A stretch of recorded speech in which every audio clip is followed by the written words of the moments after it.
नमस्कार सभी साथियों को स्वागत करता हूं सबके इस यूट्यूब चैनल पर जिसका नाम है स्टडी विद पीएन लोधा। साथियों, रीट 2021 हेतु हिंदी का गोल्डन पेपर नंबर 25 लेकर आया हूं। आज पूरे ही 3 वीडियो आएंगे। कौन कौन से वीडियो आएंगे आज? ये पहला वीडियो है हिंदी शिक्षण का। इसके बाद में साइकोलॉजी का वीडियो आ रहा है और वही शाम को 4 बजे या फिर हो सकता है 3 बजे तक भी आपके पर्यावरण का वीडियो आ जाए साथियों। तो देखिएगा, पूरे 30 प्रश्नों को हम करने वाले हैं दोनों लेवल के लिए, ठीक है।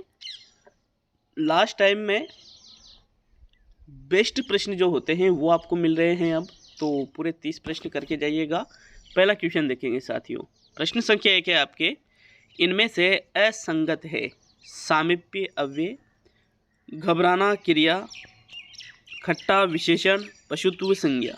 देखिएगा, असंगत की बात की जा रही है कि भाई असंगत मतलब जो गलत होता है, ठीक है। तो यहाँ पर ये एक शब्द है पशुत्व। साथियों, पशुत्व शब्द पशु से बना है। पशु क्या है? एक जातिवाचक संज्ञा है। तो अब प्रत्यय इसमें लगा देते हैं तो शब्द क्या बन जाता है? पशुत्व, जो कि भाववाचक में चली जाती है। तो ये तो सही है। खट्टा एक विशेषण होता है, बिल्कुल सही है। घबराना एक क्रिया है, बिल्कुल सही है। लेकिन सामीप्य, तो साथियों समीप शब्द समीप से बना है। समीप क्या है? अव्यय, और सामीप्य क्या है? और देखो, सामीप्य जो शब्द है ये भाववाचक संज्ञा का उदाहरण है, इसलिए ये अव्यय नहीं है। विकल्प 1 सही है प्रश्न नंबर 1 में, क्योंकि ये अव्यय से ही भाववाचक संज्ञा बन गया है। तो चलिए नेक्स्ट आगे बढ़ेंगे। प्रश्न नंबर 2 पर दूसरा क्वेश्चन देखेंगे। भाषा तत्वों का ज्ञान प्राप्त करना प्रमुख उद्देश्य है कविता शिक्षण का, गद्य शिक्षण का, कहानी शिक्षण का और निबंध शिक्षण का। तो प्रश्न संख्या 2 में राइट आंसर बताइएगा। भाषा तत्वों का जो ज्ञान प्राप्त किया जाता है वो प्रमुख उद्देश्य किसका माना जाएगा साथियों? तो प्रश्न संख्या 2 में देखिएगा, पद्य शिक्षण तो इसमें आएगा ही नहीं, मतलब कविता वाला विकल्प तो होगा नहीं। जो भाषा तत्वों का ज्ञान है वो गद्य शिक्षण में प्रदान किया जाता है और ये गद्य शिक्षण का ही मुख्य उद्देश्य होता है साथियों। कहानी निबंध दोनों गद्य में ही आ जाते हैं, इसलिए दोनों को नहीं करके गद्य में और भी चीज़ें आती है, इसलिए हम दूसरे विकल्प को यहाँ सही करेंगे प्रश्न संख्या 2 में। तो चलिए आगे बढ़ेंगे प्रश्न नंबर 3 पर। तीसरा क्वेश्चन, इनमें से किस शब्द का लिंग परिवर्तन कभी नहीं होता है? सूत, भील, खरगोश और तारा। देखिएगा, बात कर रहे हैं यहाँ पर लिंग परिवर्तन की। तो जो शब्द है सूत एक पुल्लिंग शब्द है और इसका स्त्रीलिंग होता है सुता। भील, तो साथियों एक शब्द भील है, एक खरगोश, एक तारा। इनमें से बताइएगा राइट आंसर। तो भील का हो जाता है भीलनी। क्या हो जाता है? भील का भीलनी हो जाता है साथियों। इसका भी हो गया। खरगोश का जो लिंग परिवर्तन होगा वो होगा मादा खरगोश। क्या रहेगा साथियों? मादा खरगोश। फिर तारा, साथियों तारा शब्द का लिंग परिवर्तन नहीं होता है। तारा शब्द हमेशा पुल्लिंग में रहता है, ठीक है। तारा का वचन परिवर्तन हो सकता है लेकिन लिंग परिवर्तन नहीं होगा, इसलिए आपके चौथा विकल्प प्रश्न संख्या 3 में सही है। नेक्स्ट प्रश्न नंबर 4 पे आते हैं। तो चौथा क्वेश्चन है, कमजोर बच्चों की पहचान हेतु किस परीक्षण के माध्यम से की जाती है? उपचारात्मक शिक्षण, निष्पत्ति परीक्षण, निदानात्मक शिक्षण और इनमें से सभी। तो कमजोर बच्चों की जब भी बात की जाए, कई बार बता चुका हूं, अगर बच्चों की कमजोरी ज्ञात करना हो तो निदानात्मक शिक्षण होगा, और बच्चों ये देखना है कि भाई कौन सा बच्चा कमजोर है, कमजोर बच्चों की पहचान है तो वहाँ पर निष्पत्ति या उपलब्धि परीक्षण का निर्माण किया जाता है। आपके यहाँ दूसरा विकल्प बिल्कुल सही है साथियों प्रश्न संख्या 4 में। कौन सा? सेकंड विकल्प, उपलब्धि या निष्पत्ति परीक्षण वाला। तो चलिए आगे बढ़ेंगे प्रश्न नंबर 5 पर। 5वां क्वेश्चन देख लेते हैं। असंगत का चयन कीजिए। दवाई का दवाइयाँ, कविता का कविताएं, कथा का कथाएं, अधिकारी का अधिकारियों। तो देखिएगा, चारों विकल्प है आपके सामने, आपको असंगत का चयन करना है साथियों। राइट आंसर है विकल्प नंबर 1। कैसे है राइट आंसर विकल्प नंबर 1? क्योंकि जो दवाई शब्द है इसको ऐसे लिखते हैं, लेकिन जब इसका हम वचन परिवर्तन करते हैं तो शब्द बन जाता है दवाइयाँ, ठीक है। इस प्रकार से शब्द बनता है। यहाँ पर बड़ी ई नहीं लगती है फिर बाद में, लेकिन यहाँ बड़ी लगा रखी है, तो फिर ये क्या है? असंगत है। इसलिए प्रथम विकल्प आपका सही है 5वें क्वेश्चन में। बाकी कविता का कविताएं बिल्कुल सही है, कथा का कथाएं ही होता है और अधिकारी का अधिकारियों होता है। तो चलिए आगे बढ़ेंगे प्रश्न नंबर 6 की ओर। छठा क्वेश्चन साथियों, प्राथमिक स्तर पर कविता शिक्षण उपयोगी नहीं होगा जिसे छात्र सरलता से समझ सके, जो कविताएं छात्रों की सृजनशीलता को बढ़ाने वाली हो, जो कविताएं राष्ट्रीय स्तर के वादों से संबंधित हो और जिसमें वीरता, देशभक्ति, हास्य जैसी भावनाएं निहित हो। तो जो छठा क्वेश्चन है, इस क्वेश्चन में थोड़ा कन्फ्यूजन हो सकता है। कैसे होगा कन्फ्यूजन साथियों? क्योंकि हम पहले और दूसरे विकल्प को तो चुनेंगे नहीं भाई। जो प्राथमिक स्तर पर बालक पढ़ रहा है तो 5वीं तक की बात की जा रही है यहाँ पे, है ना। छात्र सरलता से समझ सके ऐसी कविता होना भी चाहिए, सृजनशीलता को बढ़ाने वाले भी होना चाहिए। लेकिन तीसरे और चौथे विकल्प में हमारे कन्फ्यूज़न बढ़ जाता है कि भाई यार इनमें से कौन सा लगाए। तो जो बेस्ट आंसर है वो रहेगा तीसरा विकल्प, क्योंकि जो कविताएं राष्ट्रीय स्तर के वाद विवाद की बात की जा रही है साथियों, यहाँ पर जो राष्ट्रीय स्तर के वाद विवाद है। अब वाद विवाद से बच्चों का क्या लेना देना साथियों? हालांकि उनमें देशभक्ति, वीरता, हास्य भावना जैसी तो हम भावनाएं विकसित करेंगे, लेकिन वाद विवाद थोड़ी आएगा साथियों। इसलिए तीसरा विकल्प यहाँ सही माना जाएगा प्रश्न नंबर 6 में। तो चलिए आगे बढ़ेंगे प्रश्न नंबर 7 पर। 7वां क्वेश्चन, समास की दृष्टि से कौन से विकल्प में अविभाव समास नहीं है? प्रत्यक्ष, यथेच्छा, यावत जीवन और दयार्द्र। तो साथियों अव्ययी भाव की बात करें तो प्रतिप्रसक्ष प्रत्यक्ष शब्द बनता है, यण संधि का उदाहरण है। जिस देखो शब्द है प्रत्यक्ष, प्रत्यक्ष शब्द में अविभाव समास ही है। यथेच्छा, यथा प्लस इच्छा, तो यथेच्छा शब्द बनता है, यहाँ पर गुण संधि का उदाहरण है और इसमें यहाँ पर अविभाव समास है। यावत जीवन, यावत प्लस जीवन, यण संधि का उदाहरण है साथियों, और इसमें भी यहाँ पर अविभाव ही समास है। लेकिन दयार्द्र, तो साथियों दयार्द्र जो शब्द है ये अविभाव समास का उदाहरण नहीं है। दया से आर्द्र, साथियों दया से आर्द्र, कर्ता ने कर्म को करण से, तो यहाँ पर करण तत्पुरुष समास का ये उदाहरण है प्रश्न नंबर 7। ठीक है, नेक्स्ट आगे बढ़ेंगे प्रश्न नंबर 8 पर। तो साथियों 8वां क्वेश्चन आपके है, आंख एक नहीं कजरोटा 10-10 मुहावरे का अर्थ है व्यर्थ का आडंबर करना, लाइलाज बीमारी, अपने घर के गुणी व्यक्ति का गुणगान न करना और घर में वस्तु होने पर भी बाजार से वस्तु खरीदना। तो एक मुहावरा बोला जाता है, आंख नहीं, आंख एक नहीं और कजरोटा 10-10, तो इसका मतलब होता है साथियों व्यर्थ का आडंबर। आंख एक नहीं मतलब एक समझाता हूँ इसको कि व्यक्ति के आंख तो एक भी नहीं और कजरोटा मतलब काजल लगाने वाली चीज़ें 10-10, तो साथियों काजल कहाँ लगाओगे फिर, मतलब ये व्यर्थ का आडंबर है। ठीक है, विकल्प 1 सही है आपके प्रश्न नंबर 8 में। नेक्स्ट देखते हैं प्रश्न संख्या 9 को। तो साथियों 9वां क्वेश्चन है, मूल्यांकन व्यापक तब माना जाएगा जब संपूर्ण विषय वस्तु का मूल्यांकन करता हो, तब मूल्यांकन को व्यापक माना जाएगा। बालक के सभी पक्षों का मूल्यांकन करता हो तब मूल्यांकन व्यापक माना जाएगा। बालक के अंतर्मन का मूल्यांकन करता हो तब, या इनमें से कोई नहीं। तो देखिए अंतर्मन का मूल्यांकन करना कोई व्यापक मूल्यांकन का उदाहरण नहीं है, तो ये तो गलत हो गया। अब कब व्यापक मानेंगे साथियों, पहला या दूसरा? थोड़ा सोच लीजिए, अच्छा क्वेश्चन है।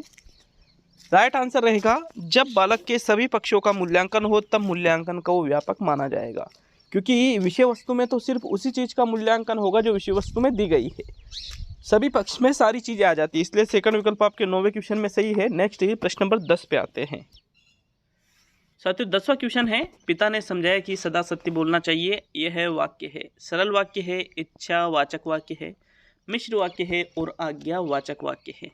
तो पिताजी ने क्या समझाया कि सदा सत्य बोलना चाहिए। अब यहाँ पर देखिए सरल वाक्य तो ये होगा नहीं, इच्छावाचक वाक्य भी नहीं होगा साथियों। ये इच्छावाचक में तो कामना की जाती है कि भाई भगवान करे आप सबल हो जाए, भगवान करे आपका रीट में नंबर आ जाए, इस प्रकार से आशीर्वाद दिया जाता है। लेकिन यहाँ पर तो उपदेश दिए जा रहे हैं, मतलब सुझाव दिए जा रहे हैं। तो साथियों ये आज्ञा नहीं दी जा रही है, ये एक मिश्र वाक्य का उदाहरण है। पिताजी ने समझाया कि सदा सत्य बोलना चाहिए। विकल्प नंबर 3 सही है आपके 10वें क्वेश्चन में। नेक्स्ट प्रश्न नंबर 11 पे आते हैं। तो 11वां क्वेश्चन है, शुद्ध वर्तनी वाला शब्द है श्रृंगार ये वाला, या फिर ये वाला श्रृंगार दूसरे नंबर का। इसमें अनुस्वार का फर्क है, सिर्फ अलग अलग जगह लग रहे हैं, या श्रृंगार ये वाला या इनमें से कोई नहीं। तो साथियों वर्तनी की दृष्टि से शुद्ध शब्द देखना है, शुद्ध वर्तनी वाला शब्द आपको देखना है प्रश्न संख्या 11 में। इस क्वेश्चन का जो राइट आंसर है वो रहेगा विकल्प नंबर 4, इनमें से कोई भी नहीं। मतलब इनमें से कोई भी शब्द शुद्ध वर्तनी वाला नहीं है। कैसे?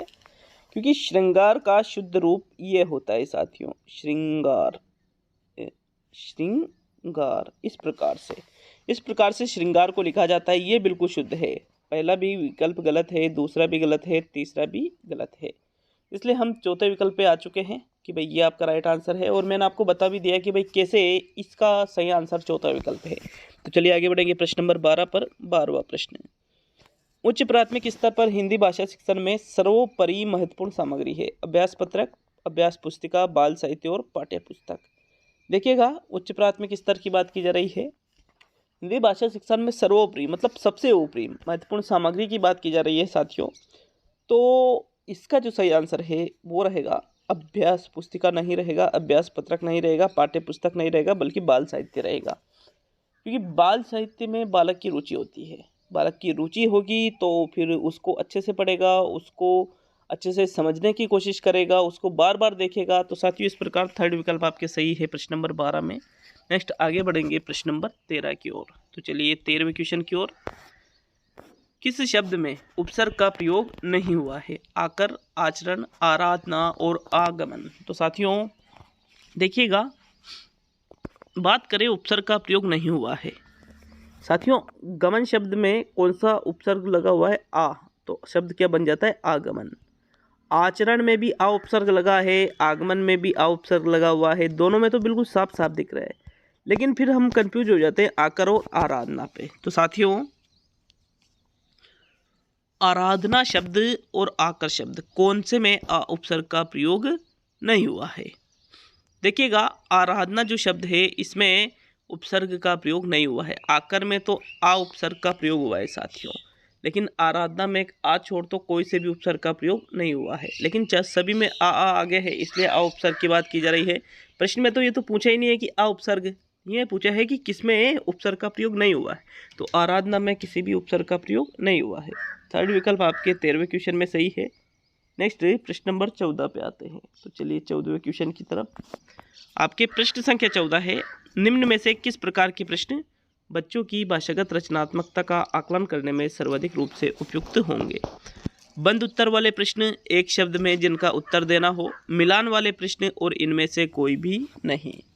तो देखिएगा रचनात्मकता का आकलन करना है, भाषागत रचनात्मकता का, तो फिर कैसे प्रश्न आप पूछोगे जो सबसे बेस्ट रहेगा? तो प्रश्न संख्या 14 जो है इसका जो सही आंसर है आपके वो रहेगा इनमें से कोई नहीं। क्यों रहेगा इनमें से कोई नहीं? क्योंकि साथियों जिन बंद उत्तर वाले अगर प्रश्न है तो उसमें बंद उत्तर मतलब खुद की इच्छा से हम उसका उत्तर नहीं दे सकते।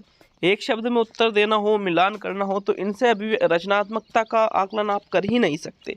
बल्कि रचनात्मकता का आकलन करने के लिए मुक्त उत्तर वाले प्रश्नों की ज़रूरत होती है। किनकी? मुक्त उत्तर वाले प्रश्नों की। इसलिए विकल्प नंबर आपका 4 सही है 14वें क्वेश्चन में। नेक्स्ट आगे बढ़ते हैं प्रश्न नंबर 15 की ओर। तो चलिए देख लेते हैं आपके 15वें क्वेश्चन को। प्रश्न नंबर 15 है, पराजय में कौन सा प्रत्यय है? आई प्रत्यय है, जय प्रत्यय है, यह प्रत्यय है, या इनमें से कोई भी नहीं? देखिएगा 15वें क्वेश्चन में राइट आंसर बताना है, कौन सा विकल्प आपका सही है। अच्छे से देख लीजिए प्रश्न को। तो देखते हैं राइट आंसर। साथियों इस क्वेश्चन में भी राइट आंसर है इनमें से कोई नहीं। अब आप कहोगे कि सर ये कैसा पेपर बना दिया, इसमें तो इनमें से कोई नहीं वाले बहुत सारे आंसर है। तो ऐसा है कि थोड़ा घुमाया है पेपर को, एग्जाम में इनमें से कोई नहीं वाला विकल्प नहीं आएगा। तो इस प्रकार से आपके देखो पराजय, पराजय में जय शब्द तो मूल है, ठीक है, लेकिन साथियों जय शब्द तो मूल शब्द है। अब यहाँ पर ऐ प्रत्यय, जय प्रत्यय, ये प्रत्यय नहीं, पराद उपसर्ग लगा हुआ है इसमें, इसलिए आपके चौथा विकल्प प्रश्न नंबर 15 में सही है। नेक्स्ट आगे बढ़ेंगे प्रश्न नंबर 16 की ओर। तो चलिए 16वें क्वेश्चन को देख लेते हैं। बच्चों को बोलना सिखाने के संदर्भ में निम्न में से कौन सा कथन सही है? प्रत्येक बच्चे में बोलने की गति समान होती है। मातृभाषा के अलावा किसी भी अन्य भाषा के बोलने पर पाबंदी लगाना चाहिए। किसी भी बच्चे का किसी भी समय अशुद्ध उच्चारण नहीं होना चाहिए। और बच्चों को सुनने और बोलने के अधिक अवसर देने चाहिए। तो बताइए प्रश्न नंबर 16 में बच्चों को बोलना सिखाने के संदर्भ में आपको कौन सा कथन सही लग रहा है साथियों। तो देखिए पहला जो विकल्प कह रहा है कि भाई प्रत्येक बच्चे में बोलने की गति समान होती है। क्या होती है? क्या नहीं होती है साथियों। मातृभाषा के अलावा किसी भी अन्य भाषा के बोलने पर पाबंदी लगाना चाहिए। तो भाई पाबंदियाँ लगाना तो गलत हो जाता है ना। मातृभाषा ठीक है, मातृभाषा में बोलेगा वो, लेकिन पाबंदी दूसरी भाषा के शब्दों पर मत लगाओ, तो ये भी गलत हो गया। किसी भी बच्चे का किसी भी समय अशुद्ध उच्चारण नहीं होना चाहिए, तो अशुद्ध उच्चारण भी होंगे, क्योंकि गलतियाँ भी तो अधिगम का हिस्सा होती है साथियों, तो ये भी गलत है। लेकिन बच्चों को सुनने और बोलने के अधिक अवसर देने चाहिए, ये बच्चों को बोलना सिखाने के संदर्भ में सबसे उपयुक्त कथन माना जाएगा साथियों। आपके चौथा विकल्प सही है प्रश्न नंबर 16 में। नेक्स्ट प्रश्न नंबर 17 को देखेंगे। तो 17वां क्वेश्चन, मैं आगरा जाती तो ताजमहल अवश्य देखती, क्रिया की दृष्टि से इसमें कौन सा काल है? हेतु हेतुमद वर्तमान काल, हेतु हेतुमद भूतकाल, हेतु हेतुमद भविष्य काल, और इनमें से सभी। तो देखो मैं आगरा जाती तो ताजमहल अवश्य देखती, मतलब नहीं देखा है तो पहले की बात होगी, तो फिर वो भूतकाल का उदाहरण रहेगा। और यह क्रिया निर्भर है साथियों, गी नहीं गी, इसलिए ताजमहल नहीं देखा, तो फिर ये हेतु हेतुमद भविष्य हेतु हेतुमद भूतकाल का उदाहरण है। विकल्प नंबर आपका 2 सही है प्रश्न नंबर 17 में। नेक्स्ट प्रश्न नंबर 18 को देखेंगे। तो चलिए 18वें प्रश्न की ओर। हिंदी शिक्षण में कौन सी सामग्री दृश्य नहीं है? लपेट फलक, चार्ट, चलचित्र और छायाचित्र। तो देखिएगा दृश्य नहीं है साथियों। लपेट फलक एक दृश्य सामग्री है जिसका प्रयोग अधिकतर हम जब शामपट नहीं होता है तब इसका प्रयोग किया जाता है। चार्ट का प्रयोग भी दृश्य सामग्री के रूप में ही किया जाता है साथियों। छायाचित्र छायाचित्र भी एक दृश्य सामग्री है, जो फोटो होता है ना, फोटो, उसको छायाचित्र भी कहा जाता है। लेकिन जो चलचित्र है, चलचित्र दृश्य नहीं है, बल्कि चलचित्र तो दृश्य श्रव्य सामग्री है। कैसी है? दृश्य श्रव्य सामग्री। तो इसलिए आपके थर्ड विकल्प 18वें क्वेश्चन में सही है। नेक्स्ट प्रश्न नंबर 19 पे आते हैं। दैनिक पाठ योजना का सबसे महत्वपूर्ण अंग माना जाता है प्रस्तावना को, प्रस्तुतिकरण को, मूल्यांकन को और शिक्षण सामग्री को। तो दैनिक पाठ योजना जो होती है इसका सबसे महत्वपूर्ण अंग यहाँ पर शब्द मिस टाइप है साथियों, मतलब छूट गया है, तो देखिएगा मिसिंग है, वो मिस टाइप नहीं है ना।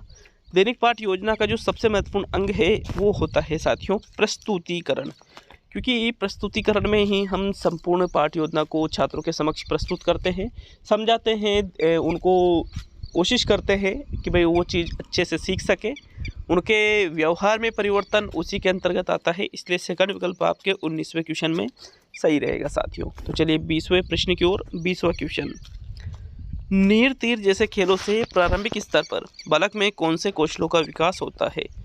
श्रवण कौशल, लेखन कौशल, पठन कौशल और इनमें से सभी। तो देखिएगा बच्चों को हम नीर तीर जैसे खेल खिलाते हैं, तो इसके द्वारा जिसे उनसे कहा नीर तीर और भी अन्य प्रकार के, तो साथियों इससे बालक में श्रवण कौशल का विकास होगा।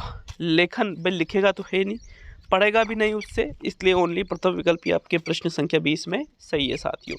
तो चलिए आगे बढ़ेंगे प्रश्न नंबर 21 की ओर। 21वां प्रश्न, उसने गलती करने पर सजा पाई, वाक्य को संयुक्त वाक्य में बदलिए। विकल्पों को देखिएगा। उसने सजा पाई क्योंकि गलती की सजा होती है, जैसे उसने गलती की वैसे ही उसे सजा मिल गई। दूसरा विकल्प, उसने गलती की और सजा पाई, उसने गलती की अतः उसको सजा मिलना उचित था। तो साथियों ये 4 विकल्प है। एक ऊपर जो वाक्य दिया गया है कि भाई उसने गलती करने पर सजा पाई, ये वाक्य है, ये एक सरल वाक्य है। इस सरल वाक्य को आपको संयुक्त वाक्य में बदलना था, और देख लिया होगा आपने आंसर भी कि भाई कौन सा विकल्प आपका सही है इसमें। तो प्रश्न संख्या 21 में राइट आंसर है विकल्प नंबर 3, उसने गलती की और सजा पाई। ये दोनों अलग अलग वाक्य हो गए, जो कि उसने गलती करने पर सजा पाई का ही सरल से संयुक्त रूप बनाए साथियों। विकल्प नंबर आपका 3 सही है 21वें क्वेश्चन में। नेक्स्ट प्रश्न नंबर 22 पे आते हैं। तो चलिए 22वें क्वेश्चन की ओर। प्राथमिक स्तर पर शिक्षण का सबसे उत्तम तरीका कौन सी विधि है? खेल विधि, प्रश्नोत्तर विधि, प्रयोगशाला विधि और व्याख्यान विधि। तो देखिएगा प्राथमिक स्तर की बात की जा रही है, शिक्षण का सबसे उत्तम तरीका पूछा जा रहा है। कौन सा तरीका होता है सबसे उत्तम शिक्षण का प्राथमिक स्तर पे? तो साथियों व्याख्यान विधि तो होगा नहीं, प्रयोगशाला में भी बालक प्रयोग नहीं करेंगे प्राथमिक स्तर पर। अब प्रश्नोत्तर या खेल, तो राइट आंसर है प्राथमिक स्तर पर शिक्षण का सबसे उत्तम तरीका होता है खेल विधि के द्वारा शिक्षण। विकल्प नंबर आपका 1 सही है 22वें प्रश्न में। नेक्स्ट देखते हैं प्रश्न नंबर 23। तो आपके 23वां क्वेश्चन है साथियों, ये देखिएगा। शिक्षण प्रक्रिया है एक ध्रुवीय, द्विध्रुवीय, त्रिध्रुवीय और इनमें से कोई भी नहीं। तो शिक्षण प्रक्रिया को एक ध्रुवीय तो माना नहीं जाएगा। जॉन एडम्स के अनुसार द्विध्रुवीय प्रक्रिया माना जाता है, जिसमें शिक्षक और छात्र दोनों को सम्मिलित किया जाता है। लेकिन साथियों वर्तमान में शिक्षण को द्विध्रुवीय भी नहीं त्रिध्रुवीय प्रक्रिया माना जाता है। त्रिध्रुवीय के अंतर्गत क्या क्या आ जाता है? एक आपके शिक्षक आ जाता है, एक आ जाता है छात्र और एक आ जाता है पाठ्यक्रम। तो इस प्रकार विकल्प नंबर 3 सही है आपके प्रश्न नंबर 23 में। नेक्स्ट प्रश्न नंबर 24 को देखेंगे। तो चलिए देख लेते हैं आपके 24वें क्वेश्चन को। आना जाना में अपेक्षित विराम चिन्ह है योजक चिन्ह, पूर्ण विराम चिन्ह, प्रश्नवाचक चिन्ह, अर्ध विराम चिन्ह। तो देखो लगा लेते हैं भाई, एक शब्द है आना और एक शब्द है जाना। तो साथियों इसमें प्रश्न चिन्ह लगाएंगे तो क्या वो सूट करेगा? आना जाना, इसमें प्रश्न का पूछ रहा है तो ये तो प्रश्नवाचक चिन्ह तो गलत है। अर्धविराम चिन्ह आना जाना ये लगाएंगे तो ये सही है क्या? ये भी गलत है साथियों। अर्धविराम चिन्ह भी नहीं लगेगा, पूर्ण विराम चिन्ह भी नहीं लगेगा, बल्कि इसमें आना और यहाँ पर बीच में लगेगा योजक चिन्ह और यहाँ लगेगा जाना। तो ये जो योजक चिन्ह है इस प्रकार का माइनस की तरह, तो वो इसमें अपेक्षित होगा साथियों। विकल्प नंबर आपका 1 सही है प्रश्न नंबर 24 में। नेक्स्ट प्रश्न नंबर 25वां क्वेश्चन है। द्रुत पाठ शिक्षण का क्या उद्देश्य है? वाचन में स्पष्टता, वाचन में गति, द्रुत वाचन और वाचन में प्रभावशीलता। तो साथियों द्रुत मतलब तीव्र गति से हम जिन पाठों का अध्ययन करते हैं उसका उद्देश्य क्या होता है? देखिएगा, द्रुत पाठ शिक्षण का उद्देश्य होता है वाचन में गति लाना। वाचन मतलब जो हमें पढ़ने की जो गति है उसमें और ज़्यादा गति लाना साथियों द्रुत पाठ शिक्षण का ही उद्देश्य होता है। तो विकल्प 2 सही है आपके 25वें क्वेश्चन में। नेक्स्ट आगे बढ़ेंगे प्रश्न नंबर 26 पर। तो 26वां प्रश्न है आपके, हिंदी शिक्षण के भावात्मक उद्देश्य के अंतर्गत आता है विषय वस्तु का ज्ञान प्राप्त करना, भाषा और साहित्य में रुचि लेना, भाषा तत्वों का ज्ञान प्राप्त करना और रचना कार्य के विभिन्न रूपों का ज्ञान प्राप्त करना। भावात्मक उद्देश्य की बात की जा रही है, जिसमें ज्ञान प्राप्त किया जाता है वो भावात्मक में नहीं होता है साथियों, वो ज्ञानात्मक में होता है। तो यह 3 चीज़ें ज्ञान प्राप्त करने से संबंधित है, रचना कार्य का ज्ञान, भाषा तत्वों का ज्ञान, विषय वस्तु का ज्ञान। तो ये ज्ञानात्मक उद्देश्य में आएगा। लेकिन साथियों जो दूसरा विकल्प है भाषा और साहित्य में रुचि लेना, रुचि लेने का कार्य भावात्मक उद्देश्य के अंतर्गत आ जाता है।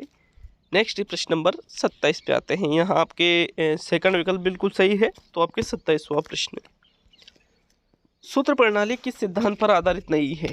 सामान्य से विशिष्ट की ओर, सूक्ष्म से स्थूल की ओर, पूर्ण से अंश की ओर और सिद्धांत से उदाहरण की ओर। तो देखो सूत्र प्रणाली की बात की जा रही है। सूत्र प्रणाली में पहले सिद्धांत या नियम बता दिए जाते हैं, फिर उदाहरण की ओर जाते हैं, सही है। इसमें सामान्य से विशिष्ट की ओर भी बढ़ा जाता है, लेकिन इसमें पूर्ण से अंश की ओर नहीं बढ़ा जाता है साथियों। सूत्र प्रणाली तीसरा जो विकल्प है पूर्ण से अंश की ओर, इस पर आधारित नहीं होती है। थर्ड विकल्प आपके 27वें क्वेश्चन में बिल्कुल सही है। नेक्स्ट प्रश्न नंबर 28 को देखेंगे। तो चलिए 28वें क्वेश्चन की ओर देख लेते हैं साथियों। कामायनी का संधि विच्छेद होगा कामा प्लस आयनी, काम प्लस आयनी, कामा प्लस आयनी और काम प्लस आयनी। तो साथियों कामायनी नाम सुना ही होगा सभी ने, रचना है ये। किसकी रचना है? थोड़ा ध्यान से उतर गया, कमेंट कर सकते हो इसके लिए। देखिएगा कामायनी के संधि विच्छेद की बात करें तो इसमें दीर्घ संधि हो रही है। चारों ही विकल्प दीर्घ संधि के आपको लग भी रहे होंगे, लेकिन शुद्ध विकल्प सही विकल्प कौन सा है प्रश्न नंबर 28 में? तो इसका जो संधि विच्छेद होगा वो रहेगा विकल्प नंबर 4, काम प्लस आयनी बराबर शब्द क्या बनता है? कामायनी। चौथा विकल्प आपके 28वें क्वेश्चन में सही है। नेक्स्ट प्रश्न नंबर 29 पे आते हैं। देखो कामा प्लस आयनी नहीं होता है, काम प्लस आयनी बराबर कामायनी, और काम प्लस आयनी भी नहीं होता है, ये भी गलत है। 1, 2, 3 तीनों ही विकल्प गलत है, ओनली चौथा विकल्प आपके प्रश्न 28 में सही है। नेक्स्ट प्रश्न नंबर 29 पे आते हैं। तो तो चलिए 29वें क्वेश्चन की ओर। प्रश्न संख्या 29 है आपके, इतनी लगन से काम करने वाले आप असफल नहीं हो सकते, पदबंध का चयन कीजिए। संज्ञा पदबंध, विशेषण पदबंध, क्रिया पदबंध और सर्वनाम पदबंध। देखिएगा, इतनी लगन से काम करने वाले आप की बात की जा रही है साथियों। तो यहाँ पर आप शब्द क्या है? आप एक सर्वनाम शब्द है। क्या है? एक सर्वनाम शब्द है। तो इस क्वेश्चन में 29वें क्वेश्चन में सर्वनाम पदबंध का उदाहरण है ये। चौथा विकल्प 29वें क्वेश्चन में सही है। अब आज का अंतिम और 30वां क्वेश्चन साथियों, इसके बाद में आपके जो साइकोलॉजी का टेस्ट आएगा उसको जरूर देखिएगा, बहुत ही स्पेशल टेस्ट है। ठीक है, तो देख लेते हैं अंतिम और 30वां क्वेश्चन। लेकिन इस वीडियो में अगर कोई कमी आपको नज़र आती है तो उसके लिए कमेंट कर सकते हो, किसी प्रश्न में डाउट हो तो। उसके अलावा वीडियो अच्छा लगे तो लाइक ज़रूर करिएगा, चैनल पर नए हो तो सब्सक्राइब जरूर करिएगा साथियों चैनल को, और ये भी हमें ज़रूर बता कर जाए कि भाई आपके कितने क्वेश्चन सही हुए हैं। तो चलिए 30वें क्वेश्चन की ओर। इनमें से किस विकल्प में दो उपसर्ग सहित प्रत्यय का भी प्रयोग हुआ है? अनासक्ति, अनियंत्रित, अनाहार और निराकरण। तो टाइम ले लीजिएगा क्योंकि प्रश्न इंपॉर्टेंट है। उस विकल्प का चयन करना है जिसमें दो उपसर्ग भी है और प्रत्यय भी है। तो साथियों देखिए, निराकरण, अनाहार, अनियंत्रित, अनासक्ति, चारों में दो दो उपसर्ग लगे हुए हैं, चारों में ही लगे हुए हैं साथियों। लेकिन फिर हम प्रत्यय को देखेंगे तो यहाँ पर सिर्फ अनियंत्रित में ही प्रत्यय लगा हुआ है। तो देखिए, ये जो अनियंत्रित शब्द है इसमें दो उपसर्ग भी है और प्रत्यय भी है। विश्लेषण कर लेते हैं। अ उपसर्ग है, न्यु उपसर्ग है, यंत्र शब्द मूल है और साथियों इत प्रत्यय इसमें लगा हुआ है। तो इस प्रकार से शब्द बन जाता है अनियंत्रित। यहाँ पर विकल्प नंबर 2 आपके 30वें क्वेश्चन में सही रहेगा। तो कैसा लगा पेपर? ये पूरा हुआ साथियों, कमेंट जरूर करिएगा। मिलता है अगले वीडियो में। सभी दोस्तों का बहुत बहुत धन्यवाद।